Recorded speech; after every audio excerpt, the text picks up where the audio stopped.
cette équipe d'Udinese qui est venue face à cette équipe de Naples, pour... ils n'avaient même pas envie de jouer. Les amis, écoute, ça va être très brouillant. Ça va être... Salut les amis, j'espère que vous allez bien. Bon les amis, écoutez, on se retrouve aujourd'hui pour le débrief de Naples face à Udinese. Victoire méritée de cette belle équipe d'Udinese. Napoli à l'extérieur. Victoire 1-0. Voilà, victoire méritée d'Udinese. C'était un match très compliqué pour Naples. C'était un match très compliqué. Et c'était un très beau match de cette équipe d'Udinese. Les amis, contexte, Udinese, je pense qu'ils sont au milieu de tableau.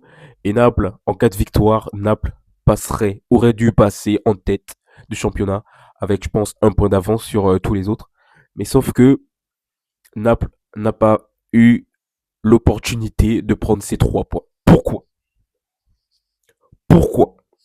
Mais parce qu'en face, on a une équipe d'Udinese qui est venue avec l'option de prendre les 3 points. Cette équipe d'Udinese qui est venue face à cette équipe de Naples, pour... ils n'avaient même pas envie de jouer. Les amis, écoute, ça va être très brouillant. Ça va être brouillant parce que là, on va se dire les choses réellement. Ça va être brouillant. Les amis, cette équipe de Naples, ils ont une difficulté à avoir des occasions devant le but. Ils ont une difficulté, je ne sais pas, ces 5 derniers matchs-là, à concrétiser complètement au niveau du dernier carré. Ils ont des difficultés.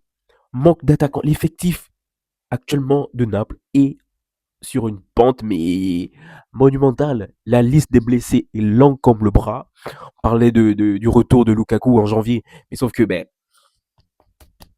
commence à tarder là, hein, parce que Rasmus Højlund n'y trouve plus la solution. David Neres et Noah Lang. Moi j'aimais bien ces deux-là, mais sauf que là je commence à les trouver invisibles. Invisible, le milieu de terrain invisible, la défense invisible, le gardien invisible, les supporters, il n'y avait que les supporters qui étaient présents, mais en face, cette équipe d'Udinese, j'arrive même pas à bien dire Udinese, cette équipe de Udinese, très belle équipe dans le jeu, pressing, on connaît bien le pressing de Naples, mais sauf qu'en face, il y a une équipe en fait qui voulait jouer au football. En face, il y a une équipe qui voulait jouer au football. Voilà, en première période, Udinese s'est vu annuler deux fois le but, je crois. L'arbitre a annulé deux buts comme ça d'Udinese, sur un premier but sur un hors-jeu, deuxième sur une faute. Mais sauf que c'est pour vous montrer à quel point cette équipe de Naples, là, le 1-0, c'est très bien. Cette équipe de Naples est passée très loin de la catastrophe. Très loin Pour moi, c'est 4-0. Pour moi, c'est 4-0 le match. 4-0, 4-0 minimum. Mais bon, Naples sort avec 1-0, c'est très bien. Mais sauf que dans le jeu, c'est complètement nul. Cette équipe de Dinese avait les arguments pour regarder en face cette équipe de Naples, avec le pressing, avec les passes, avec des belles passes, des récupérations de balles, avec une sérénité défensive, mais exceptionnelle tout le long du match. À quel point, si on regarde les stats, je pense 0 tir cadré pour Naples dans le match. 0 tir cadré dans le match.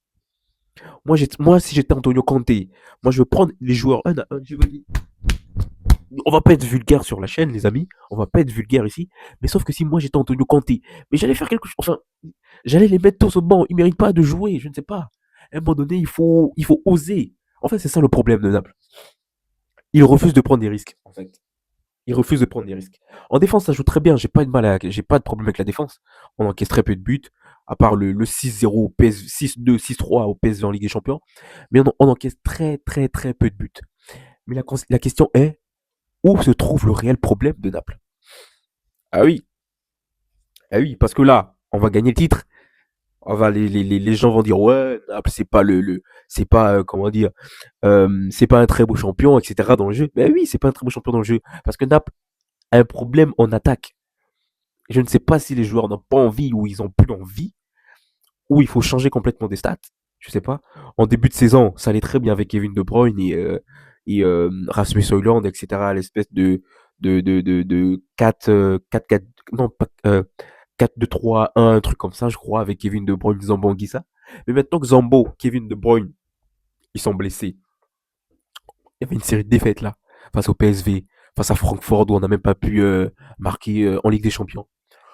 Antonio Conte, il est parti en vacances, il est revenu avec une nouvelle stratégie. C'est utiliser des pistons, enfin des ailiers, David Neres et Noah Lang, pour aider Rasmus Højlund pour aller plus vite sur les côtés. Ça marchait très bien, mais oui.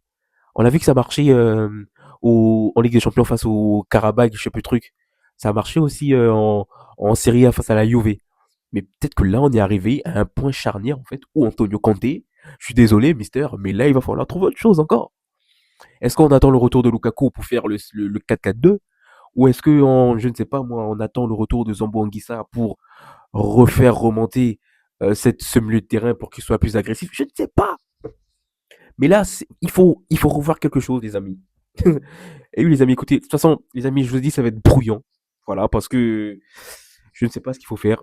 Prochain match de Naples, ça va être encore compliqué, etc., etc.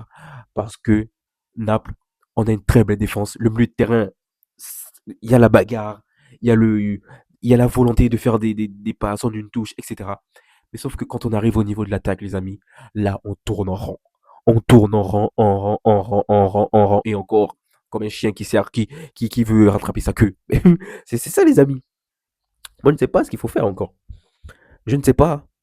Je pense que, je pense que là, ce soir, les joueurs de Dinez, ils sont contents, ils ont pris 3 points. Là, ils sont dans le bus en train de chanter Oh, Jaja, y a pas moyen, Jaja. Si dans ta tête, oh, Jaja. Genre. Mais oui, c'est ça qu'ils sont en train de faire dans le bus parce qu'ils sont contents, les amis. Ils ont battu Naples 1-0. Écoutez, les amis, c'est tout pour moi. Hein. J'ai plus rien à rajouter. Voilà, écoutez, le débrief est très court, brouillon, je le sais.